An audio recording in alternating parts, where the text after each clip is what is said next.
আসসালামু আলাইকুম। একজন মানুষ যখন জীবনের প্রতিটি দরজা বন্ধ দেখে, যখন পকেটে এক টাকাও থাকে না, অথচ সন্তানের মুখের দিকে তাকিয়ে বুক ফেটে কান্না আসে, যখন সমাজের চোখে সে হয়ে যায় অযোগ্য, অপদার্থ, তখন মনে হয় আল্লাহ কি আমায় ভুলে গেছেন।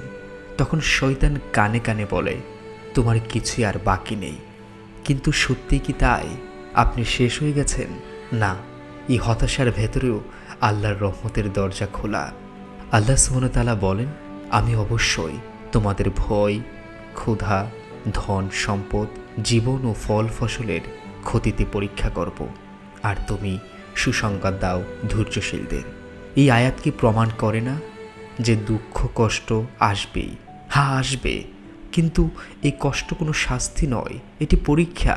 আর যিনি ধৈর্য ধরেন তার জন্য রয়েছে জান্নাতের সুসংবাদ। যখন সমাজ আপনাকে অপমানিত করে, হেয় করে, তখন মনে হতে পারে আমার কি কোনো মর্যাদা নেই, কিন্তু আল্লাহ তাআলা বলেন, আর অবশ্যই আমি মানুষকে মর্যাদা দিয়েছি। অর্থাৎ মানুষ আপনাকে ছোট করে দেখতে পারে, কিন্তু আল্লাহ আপনাকে সম্মান দিয়েছেন। আপনি অপমানিত নন, আপনি পরীক্ষিত। একবার ভাবুন তো আমাদের প্রিয় নবী মুহাম্মদ সাল্লাল্লাহু আলাইহি সাল্লামের কথা। তার পিতা জন্মের আগেই মারা যান। মা মারা গেলেন 6 বছর বয়সে। স্ত্রী খাদিজা রাদিয়াল্লাহু আনহা চলে গেলেন তার দুঃখের দিনে। নিজ জাতির মানুষ তাকে উপহাস করেছে, সন্তানরা জীবিত থাকেনি। তবু কি তিনি হতাশ হয়েছিলেন? না, তিনি বলেছেন, সব সময় আল্লাহর রহমতের আশা রাখো। যখন আপনি ভাবেন সব শেষ হয়ে গেছে, ঠিক তখনই আল্লাহর করুণা আসতে শুরু করে। আল্লাহ বলেন, নিশ্চয় কষ্টের সাথে আসে স্বস্তি। একবার নয়, 2বার এই আয়াতটি এসেছে, যেন আপনি ভুলে না যান। আপনার কান্না, আপনার ভাঙা হৃদয় আল্লাহ জানেন এবং তিনি শুনেন ও দেখেন। প্রিয় ভাই ও বোন, আপনি কি জানেন হতাশা কাটাতে নবীজি সাল্লাল্লাহু আলাইহি সাল্লাম কি দোয়া করতেন?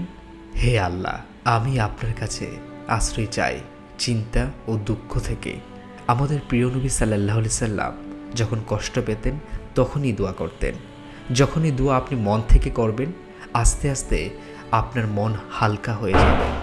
আল্লাহর দিকে ফিরে আসলেই আত্মা শান্তিতে ভরে উঠবে ইনশাআল্লাহ।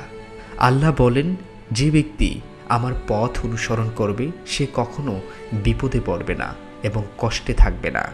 আপনি যদি আবার নামাজে ফিরে আসেন, রাতে আল্লাহর সামনে মাথা নত করেন, বলেন, হে আল্লাহ, আমি আর পারছি না, তাহলে রহমতের দরজা খুলে যাবে।